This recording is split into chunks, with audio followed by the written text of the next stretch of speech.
ఏమీ లేదు వారికి. తండ్రి కొడుకులకి ఏ భేదం విభేదాలు లేవు, అన్నదమ్ములకి అంతకన్నా లేవు, అందరూ బాగానే ఉన్నారు. కాకపోతే జల్సాలు విస్తారమైన ఖర్చు. ఆలోచించండి. ప్రభు మనల్ని తలగా చేస్తాడు, పైవాడుగా ఉంచుతాడు, ఉన్నతమైన స్థితిలో దేవుడు తీసుకెళ్తాడు. కానీ మనం ఏ స్థితిలో ఉన్నామో ఆ స్థితిలో దేవుని మహిమపరచడం అనేది నేర్చుకోండి.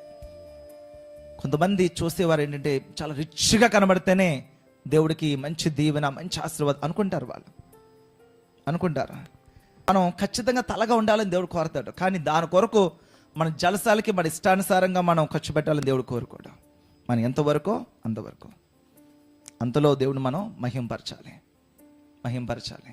కాబట్టి ఎక్కువ ఖర్చు పెట్టి ఎక్కువ మనం చేస్తే దేవుడు మనం దీవించి బయట పట్టుకుని ఇంత అయింది, దేవుడు మాకు సహాయం చేశాడు అని చెప్పడం అనేది అది అబద్ధం. అది